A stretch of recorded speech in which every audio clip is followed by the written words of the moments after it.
Good afternoon to everyone. So today we will be having discussion on acute pancreatitis. So outline of my presentation will be introduction, clinical profile, definition, classification, natural history and management. So coming to introduction, basically the normal pancreas is a mixed organ. It has both exocrine and endocrine functions. The endocrine part, we can see the small flower-like cells in the pancreas. So these are the islet cells. So these islet cells do the endocrine part. There are both alpha cells and beta cells. The alpha cells secrete glucagon, beta cells secrete insulin. These two will regulate the glucose metabolism. Whereas the rest yellow part is the pancreatic acini. So the major function is exocrine part. So this pancreatic acini, they secrete the enzymes of the pancreas. Whereas the pancreatic ductal epithelial cells, they secrete the bicarbonate, which is high in the pancreatic juice. So the normal pancreatic juice is 2.5 liters per day. So if we see the structure of the SNR cells and the ductal cells, the SNR cells function is to secrete lot of enzymes. Enzymes are proteins. So they have many rough endoplasmic reticulums where the protein is synthesized and they are stored in the cytosol as zymosin granules. Whereas in the ductal epithelial cells, they need to transport lot of bicarbonate across their apical membrane into the ductal lumen. So they need lot of ATP. That is why they have numerous mitochondria in their cytosol. So these are the different enzymes stored in the zymosins. So some are in active forms, which are amylase and lipase, and some are in proenzymes, which are trypsinogen, chymotrypsinogen, procarboxypeptides, etc. So these enzymes are always there in inactive forms in the pancreatic acini. So if unfortunately if they get activated in the pancreas, they will cause SNR cell injury leading to inflammation and acute pancreatitis. So what happens? So now coming to normal physiology. So whenever the acidic chyme, which is pH less than 4, the food comes into the duodenum, so the cholecystokinin and secretin gets released from the intestinal endocrine cells. So these cells will stimulate the pancreatic enzyme secretion from the pancreatic acini and bicarbonate from the ductal epithelial cells. So these zymosins are then released into the duodenal lumen. So the enterokinase present on the brush border epithelial cells of the intestinal epithelial cells, that will activate the trypsinogen to trypsin, and this trypsin will activate the rest all pancreatic enzymes. That is how the pancreas helps in the digestion and absorption of the fat, proteins and lipids. Basically, if accidentally the trypsinogen gets counted trypsin in the pancreatic acini itself, then pancreas has its some defense mechanisms, which are SPINK1, CFTR and chymotrypsin C. This SPINK1 will inhibit the activated trypsin in the pancreatic acini itself. The CFTR will flush the trypsin into the duodenum immediately as early as possible, and the chymotrypsin C will promote trypsin degradation. So that is how, if due to some mishaps the trypsin gets counted trypsin in the pancreas itself, these three defense mechanisms will protect the pancreas from the injury by the enzymes. That is how the pancreas maintains its homeostasis. So due to any genetic causes like CFTR dysfunction or SPINK1 loss of function mutation or chymotrypsin C deficiency or environmental factors like alcohol, hypercalcemia, these defense mechanisms are completely impaired. That is why the patient will have pancreatitis. If you see, alcohol will increase the calcium in the pancreatic acini. This increased calcium will promote trypsinogen conversion to trypsin, and this trypsin will cause SNR cell injury leading to pancreatitis. At the same time, even alcohol will decrease the CFTR function. So therefore, the trypsin cannot be flushed out into the duodenum. That is why the trypsin will stay in the acini and cause injury. And even we all know hypercalcemia is also a cause of pancreatitis. So hypercalcemia, that will increase the intra-acinar calcium and promote trypsinogen conversion to trypsin, and this trypsin will again initiate the injury. So this is how this SPINK1, CFTR and chymotrypsin C will regulate the intra-acinar trypsin activity. So once the trypsinogen gets converted to trypsin in the pancreas itself, the trypsin will activate the other enzymes in the pancreas and initiate a systemic SIRS. In SIR, there is increased vascular permeability that will lead to hypovolemia. So that is why majority of the pancreas patients will have some hypotension at the time of admission, and because of hypotension they will have perirenal AKI. So this second most common organ failure. And third organ failure is because of this carboxypeptidase that will decrease the surfactant in the lungs. That is why the patient will have atelectasis in the end of expiration. So that is why the most common findings in severe pancreas patients are hypotension, AKI, and type 1 respiratory failure. So coming to the etiology of acute pancreatitis, the two most common causes of acute pancreatitis are 40-50% are gallstones and 30-30% are alcoholic. And rest uncommon causes are hypercalcemia again and hypertriglyceridemia, and sometimes pancreatic tumors, and routinely used drugs like azathioprine, valproic acid, sometimes rarely even furosemide, enalapril can also cause pancreatitis. And some other like genetic causes, hereditary pancreatitis and autoimmune pancreatitis, post-ERCP pancreatitis, trauma, when there is a blunt injury to the abdomen, blunt can also cause traumatic pancreatitis, or worms, ascaris can go into the pancreatic duct and then cause edema of the sphincter causing pancreatitis. So there are different causes of pancreatitis.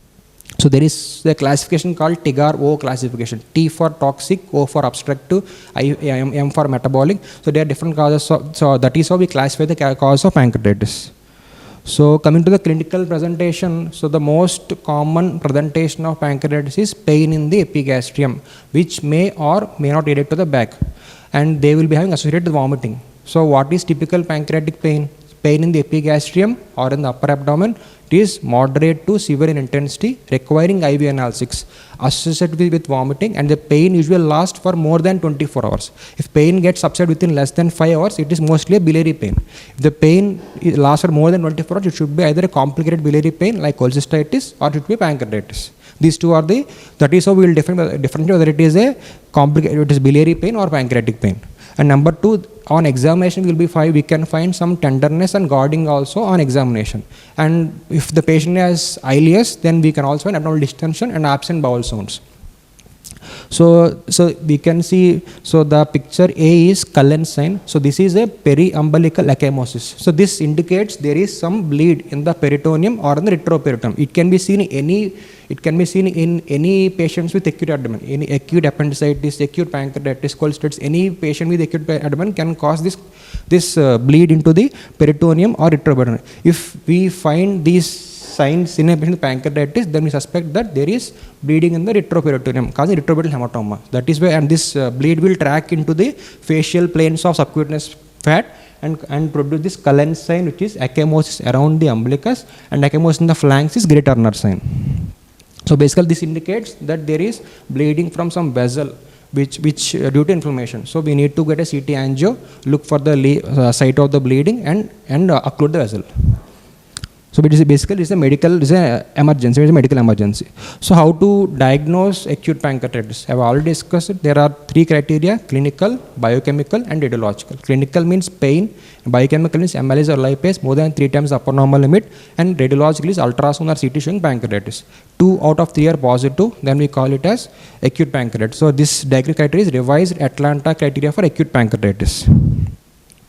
So how do you classify the pancreatitis? So we classify into mild, moderately severe and severe pancreatitis by revised Atlanta classification, by the presence of organ failures or by presence of local or systemic complications. So what are the different organ failures? So we use modified Marshall score. So there are 3 organ failures: respiratory, cardiac and renal. If the PF ratio is less than 300, number 1. Number 2, if patient is having hypotension, blood pressure less than 90, which is not fluid responsive. Number 2. Number 3, creatinine more than 1.8. So if these are there, then patient is having organ failure. So the score 2 or more is considered as organ failure. So coming to the mild pancreatitis, majority of the pancreatitis, 80% are only mild pancreatitis. They have very, very good prognosis. They get discharged in 3 to 5 days of admission. They don't have any organ failures, no local complication and no systemic complications. Whereas moderately severe pancreatitis, they develop transient organ failure, which results in 48 hours with conservative management. And or they might have some local or systemic complications. Whereas in severe pancreatitis, they have persistent organ failure that is lasts for more than 48 hours. As in our patient, she had creatinine 4.5 lasting for more than 2 days. She is having severe acute pancreatitis, and she is in ICU for almost 1 week or 10 days. She is requiring oxygen support. So PF rate less than 300 for almost a week. So she is definitely having severe acute pancreatitis. So what are the local complications? So complications can be divided into pancreatic, parenchymal, ductal and vasculature. So parenchymal are simply nothing but pancreatic fluid collections, where ductal includes ductal disruption causing pancreatic ascites or pancreatic pleural fistulas. And pancreatic vasculature include patient can have splenic vein thrombosis, portal vein thrombosis or pseudoaneurysms. Most common arteries are gastroduodenal and splenic artery. So they are present with either bleed, overt bleed like hematemesis or melena, or they can present bleed into the peritoneum like Colenza or great Turner sign. So what are systemic complications? So pulmonary, again pulmonary we can parenchymal, pleural and vasculature. Parenchymal are atelectasis, ARDS, pleural effusion. Again vasculature include pulmonary thromboembolism or pulmonary thromboembolism. Cardiac, most common is hypotension secondary to cardiac catecholamine stress or non-specific STT changes. Sometimes we might find myocardial ischemia also in these patients. Renal is most common is prerenal AK. If that progress, the patient can land into ATN, and sometimes patient can also have glomerulonephritis also. And renal vein thrombosis or renal artery thrombosis can also be seen because of the pancreatitis. And GI bleed. So GI bleed, most common causes are peptic ulcers in the duodenum, erosive gastritis or bleed secondary to vasculatures like pseudoaneurysms, etc. And metabolic complications are hypocalcemia, hypertriglyceridemia and hyperglycemia. So patient who might be not a diabetic before, she can have hyperglycemia during the admission, and after discharge her glycemic control can be normal also, because it is due to the deranged islet cell function during the pancreatitis episode. So what are the predictors of severity? So the most important predictor is persistent SIRS. So those patients who are having tachycardia, tachypnea for more than 24 hours, they are likely to develop severe pancreatitis. This is the most reliable, most accurate predictor of severe pancreatitis. Other predictors are P.S.R score more than 2, which blood urine nitrogen, impaired mental status, age, pleural effusion, and SIRS, and Apache score less more than 18 past 40 hours. So all these scores are, there are a number of scores in pancreatitis, but we don't use this much common practice. The most common practical point is persistent SIRS. So those who are in this SIRS, they will be more likely to have severe acute pancreatitis. SIRS criteria is, as we discussed, temperature, respiratory rate, TLC, and heart rate. So 2 out of 4 positive, we call it as SIRS. So when we do an X-ray in a patient with acute pancreatitis, we can see a dilated jejunal loop adjacent to the pancreas. This is because of spread of inflammation from the pancreas to the jejunal loop. This is called sentinel loop sign. So if we see, this is another bowel loop in the right iliac fossa. This is the sentinel loop sign in acute appendicitis. So by looking at the location of the dilated bowel, we can tell the pathology is in the pancreas or it is in the appendix. And another this is another sign called colon cutoff sign. So we can see when in this patient the pancreatic tail is inflamed mostly. So this spread of inflammation to from the pancreatic tail to splenic flexor causes spasm at the splenic flexor, that is causing dilated transverse colon. That is called colon cutoff sign. This is also an indicator of severe pancreatitis. So another CT finding is CT severity index. So basically looking at the extent of necrosis, extent of inflammation, and number of fluid collections, we categorize into mild, moderate, and severe. So mild, basically mild is 0 to 3, 4 to 6 is moderate, more than 6 is severe pancreatitis.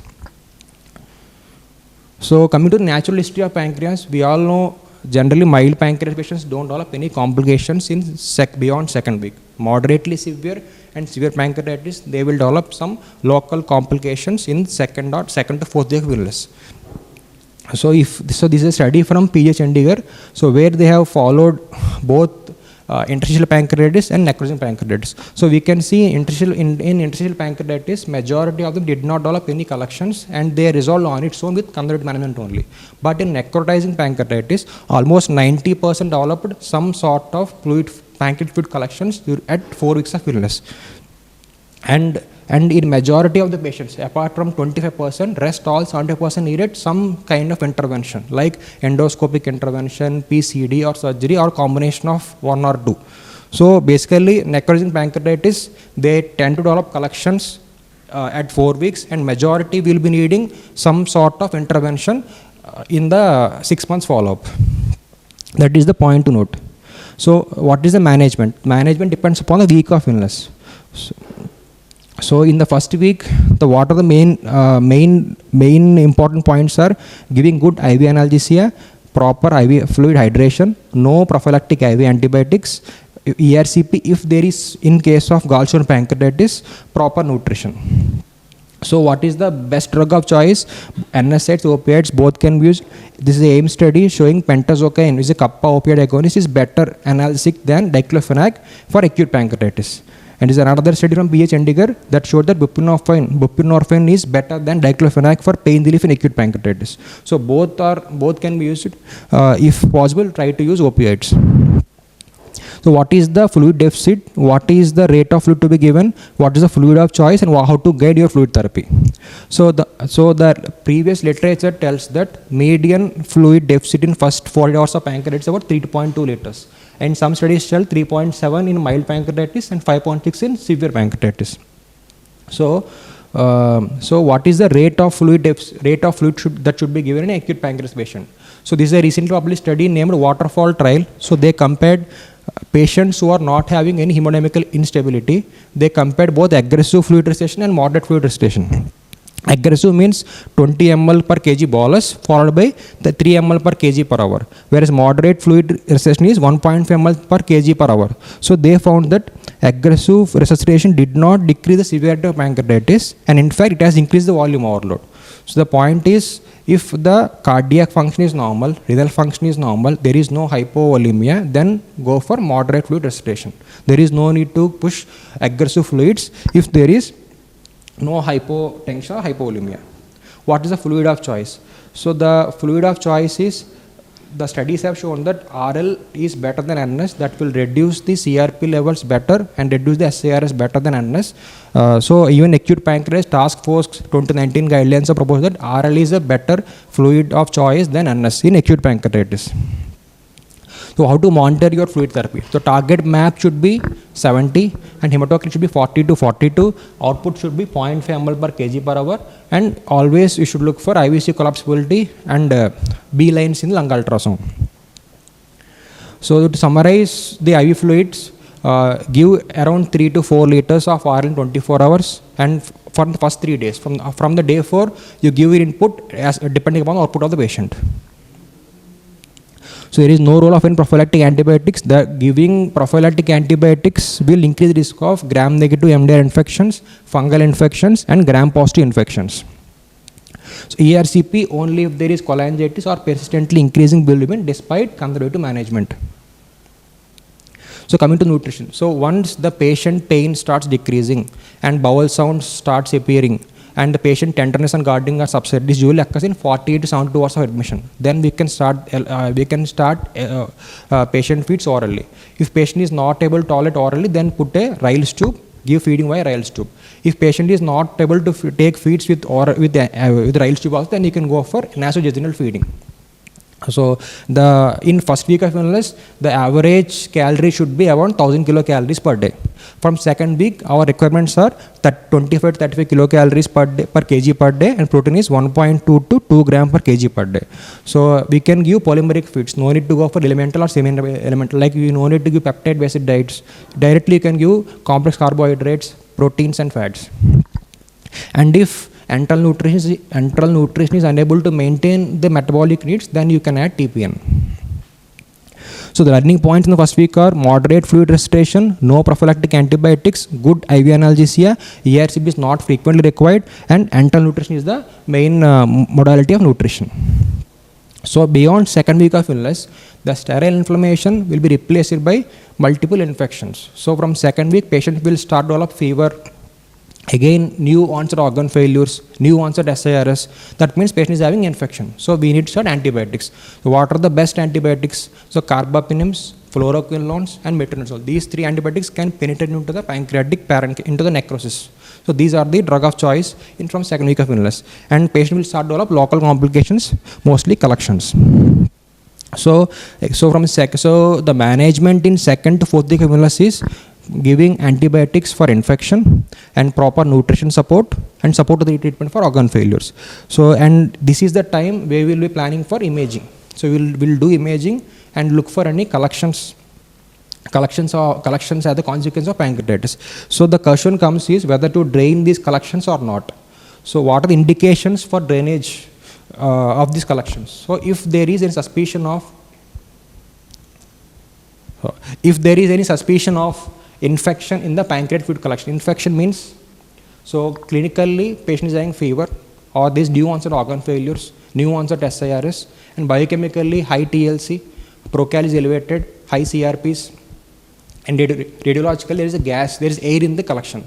These points indicate there is infection in the pancreatic collection. This is called IPN, infected pancreatic necrosis. So then we need to drain the collection.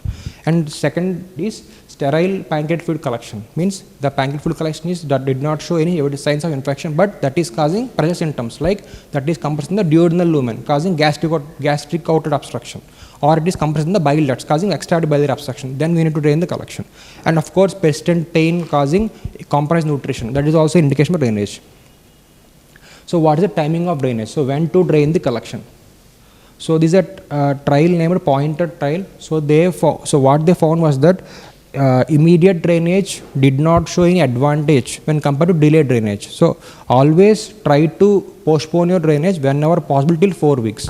So early drainage did not show any improvement in the quality of life. In fact, it has increased the number of re-interventions.